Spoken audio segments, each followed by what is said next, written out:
kapiksi, and ito ay tagsibol season, guys. So, ang tagsibol ay nagre-represent ng harvest season, di ba? So, ibig sabihin nito, aanihin nyo yung inyong mga pagsisikap. So, itong energy na to, mga kapiksi, magiging ganyan yan. Pagka naging ganito na to, ibig sabihin mararating nyo yung tagumpay, okay? Kasi, aanihin nyo yung inyong mga pagsisikap. So, sa present nyo, nagkakaroon kayo ng struggle, pero if you flip your thoughts and sinabi nyo na I can, kaya ko, talagang aanihin nyo itong mga bunga ng efforts nyo, mga kapiksi. Okay?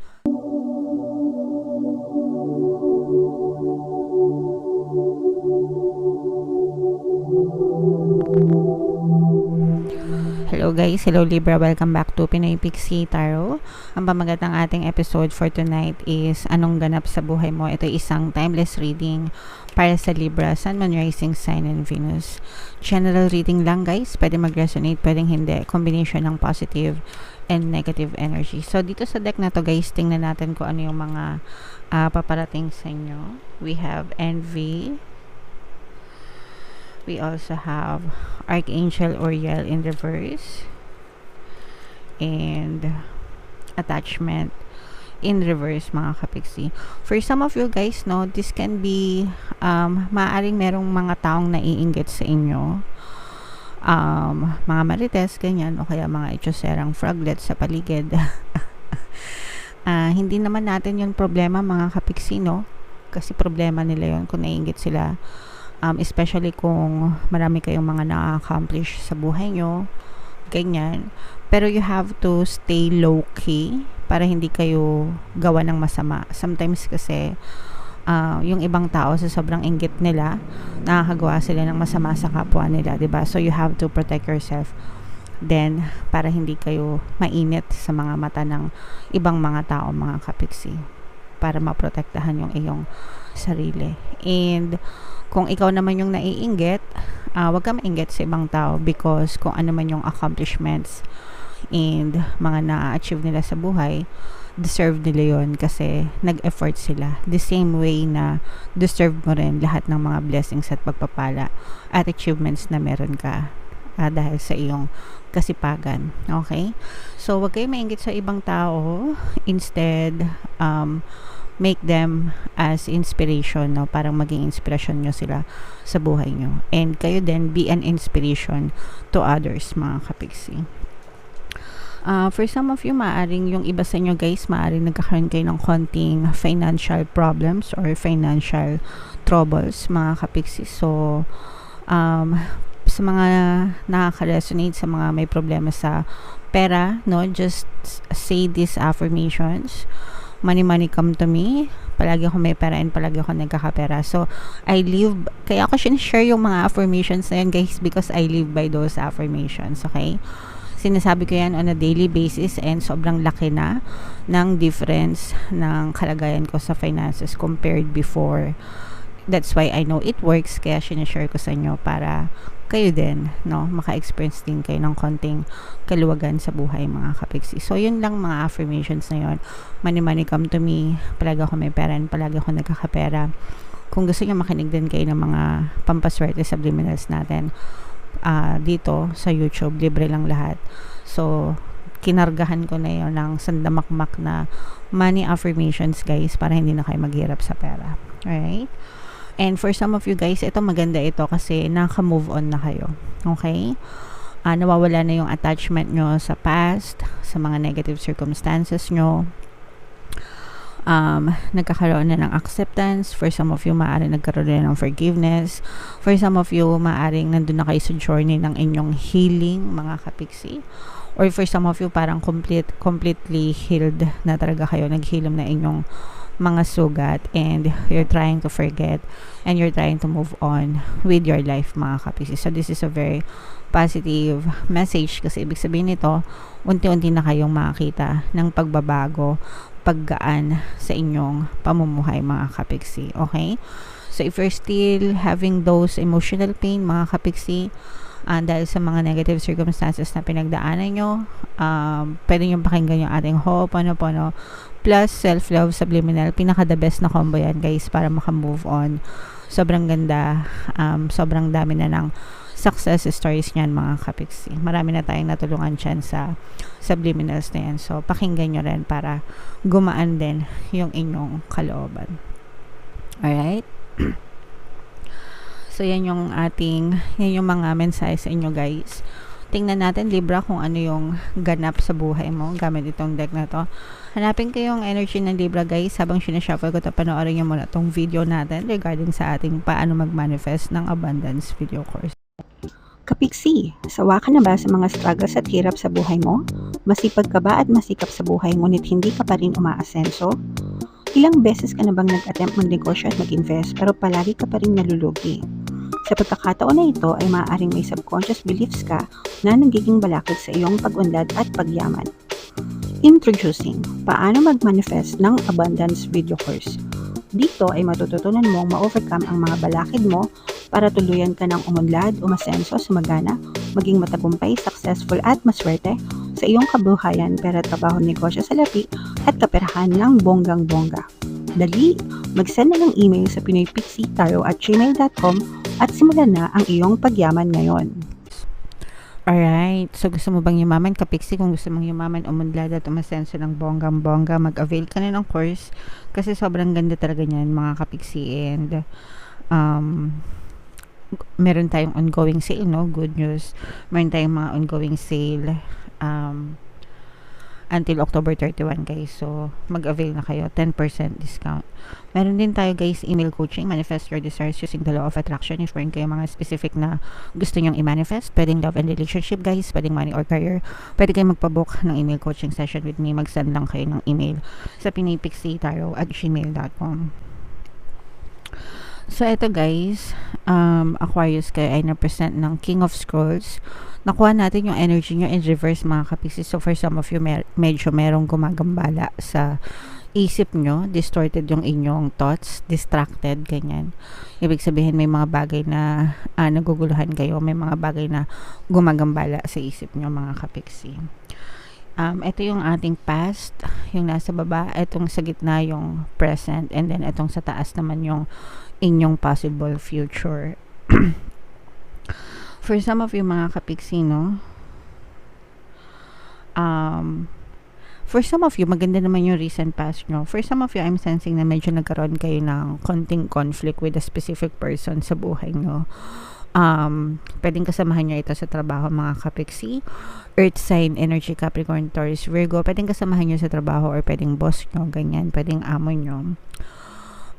Or pwedeng kapamilya nyo na parang medyo nagkaroon kayo ng away or konting pagtatalo sa pera mga kapiksi. Pero nakita din natin na na-settle agad, no? Kumbaga, napag-usapan agad yung mga issues nyo, naresolbahan agad yung mga pagkakaiba nyo or yung mga hindi nyo pagkakaunawaan with this partner or with this specific person. And for some of you, parang nagkaroon ng magandang pag-uusap, no? Kumbaga nagkaroon ng one-on-one conversation, nakapagpaliwanagan, napaliwanag mo yung side mo, napaliwanag niya yung side niya. And for some of you, parang nagkaroon din kayo ng some kind of argument. Hindi pala argument, agreement.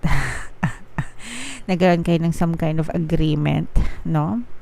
Lalo na kung let's say for example, inutangan ka nitong person na to, para nagkaroon kayo ng settlement na magbibigay siya ng ganito sa ganitong petsa, lalo na kung medyo malaki, para nagkaroon ng legal na usapan sa inyong dalawa mga kapiksi. Alright? And kung hindi man tungkol sa pera yung issue nyo, let's say for example tungkol sa trabaho, yung workload, ganyan. Minsan ganun no? Nagsisilipan sa trabaho. Bakit siya ang konti ng ginagawa niya? Bakit ako ang dami kong ginagawa? That's because masipag kain, tamad sila. Ganun lang yun. Pero, for some of you, parang kung ano man yung pagkakaiba nyo, na-settle nyo siya ng maayos kapiksi. And meron ding ibang tao na tumulong sa inyo. Kumbaga parang nagkaroon ng tulay or bridge, no? Pwedeng meron kayong same group of friends. ganyan, o kaya dun sa trabaho nyo, parang yung mga colleagues nyo or yung boss nyo, ganyan, parang sinetel yung mga pag-aaway nyo para magkaayos kayo nitong person na to, mga kapiksi. Alright? Now, sa inyong present situation, mga kapiksi, this is totally unrelated kasi sa present situation nyo, meron kayong mga problema na pinagdadaanan right now. Konting bagyo, no? Which is normal naman, guys. Sabi ko nga. Or parang ano to, target nyo. Yung mga target nyo, parang medyo nagkakaroon kayo ng problema. So, let's say, for example, meron kang specific goal sa buhay mo. You're trying to achieve that goal, pero meron kang mga troubles achieving that goal. So, let's say, for example, gusto mong maging supervisor or manager. Nakikita mo na parang halfway nandun ka na sa goal mo na maging manager, pero meron ding mga blocks ka, so konting trouble. Kumbaga parang kulang yung requirements mo or yung field of expertise mo, o kaya naman baka merong ibang candidate na mas tinitingnan sila para sa inyo, yung mga ganun. So sample scenario lang yun, mga kapiksi, pero yung in essence para nagkakaroon ka ng delay dun sa minamanifest mo and na di-distract ka, kaya nakaganito yung energy nyo kasi distracted kayo. Ibig sabihin mas nafo-focus kayo dun sa mga negative what if, no? Yung mga what ifs na yun, what if hindi ko ma-achieve, what if mag-fail ako, what if may ganito, what if may ganyan. So yung mga what ifs na yun, wag nyo yung i-entertain. Yun yung ayaw na ayaw kong ginagawa. Kasi it displays lack of faith, mga kapiksi. Okay? And kapag wala kang tiwala, you're lacking faith, you're creating more blocks, no? Nag-create ka ng mas maraming balakid towards your desire.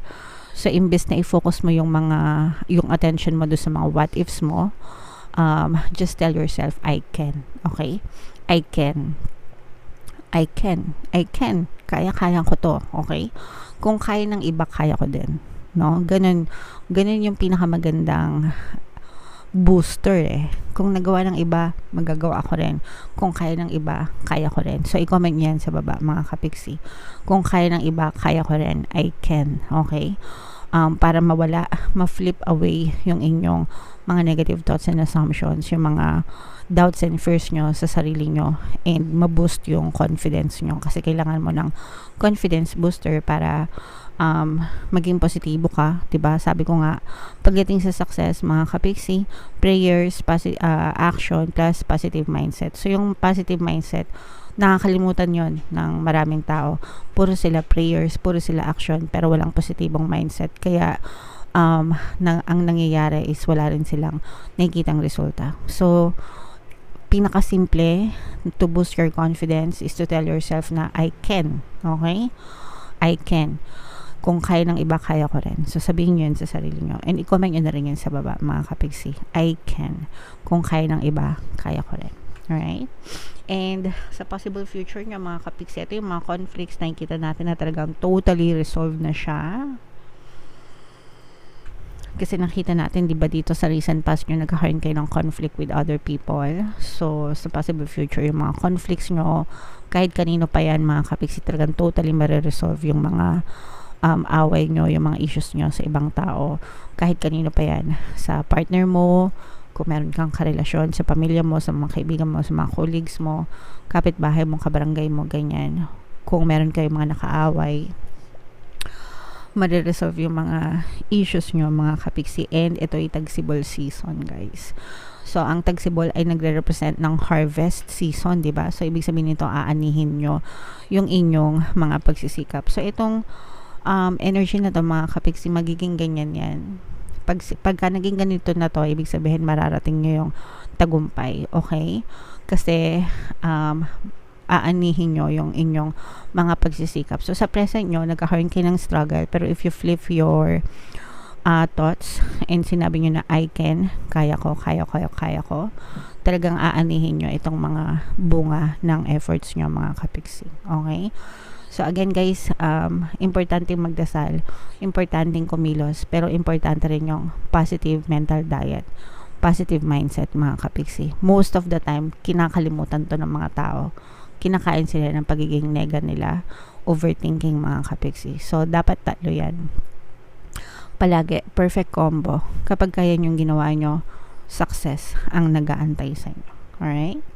Okay, so comment down below, Libra, if naka-resonate kayo sa reading nyo for tonight. Ito yung ating 2024 kapalaran, mga kapiksi.